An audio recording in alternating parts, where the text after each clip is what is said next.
السلام علیکم ورحمۃ اللہ وبرکاتہ۔ صلی اللہ تعالیٰ علیہ وسلم۔ آج میں آپ کو ایک سچا واقعہ سناتی ہوں۔ یہ واقعہ جس عورت کے بارے میں ہے وہ خود اپنی آپ بیتی بتاتی ہے کہ میں سمندر میں تھی کہ اچانک طوفان آیا، ہماری کشتی ٹوٹ گئی اور سب لوگ ڈوب گئے۔ میں، میرا بچہ اور ایک آدمی اور تخت پر سوار بچ گئے۔ مطلب کتنے جن بچے؟ 3 جن بچے۔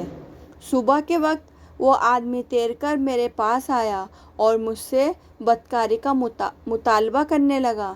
میں نے کہا، اے اللہ کے بندے، ہم پہلے ہی مصیبت میں ہیں اور اللہ سے نجات کی امید رکھتے ہیں، ایسے وقت میں گناہ کیوں کریں؟ مگر اس نے ضد کی اور کہا یہ ضرور ہوگا۔ پھر اس نے میرے بچے کو اٹھایا اور سمندر میں پھینک دیا۔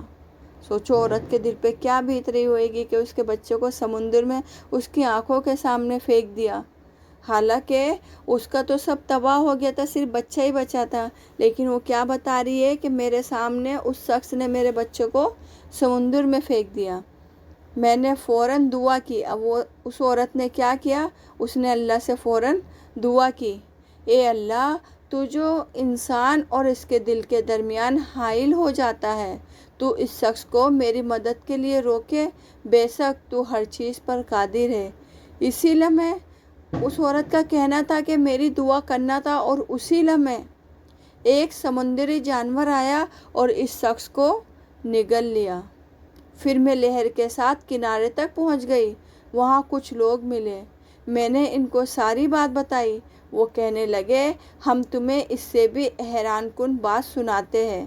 اب دیکھو کیا ہوا۔ وہ عورت سمندر کے کنارے لہروں کے ساتھ، اللہ تو جس کو بچانا چاہے وہ بچ جائے اور جس کو نہیں بچانا چاہے وہ نہیں بچے۔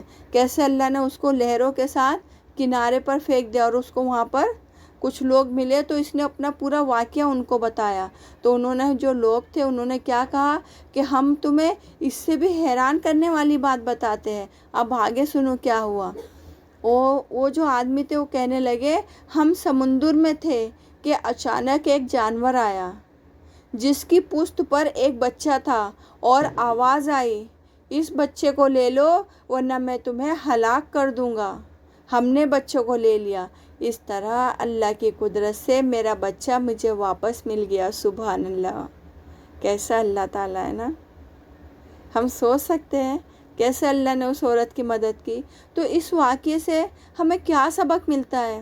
اس واقعے سے ہمیں یہ سبق ملتا ہے کہ ہمیں کبھی مایوس نہیں ہونا چاہیے، اور جو یہ آزمائش ہوتی ہے نا، آزمائش کبھی بھی رحمت میں بدل سکتی ہے نا۔ دیکھو کیسے بدلی رحمت میں، کیسے اللہ نے بدل دیے۔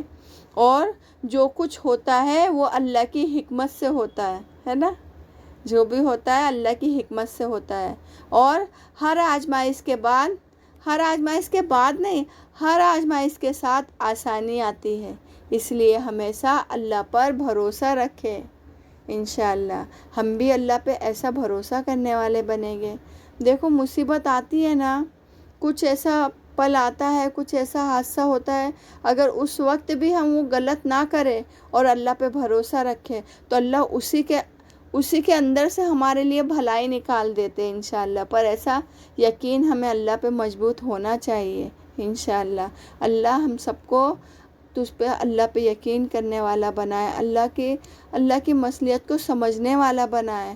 اللہ اپنی محبت ہمارے دلوں میں ڈالے اور اللہ کا سچا بندہ ہمیں بنائے۔ آمین ثم آمین۔ اللہ کہنے سننے سے زیادہ عمل کی توفیق عطا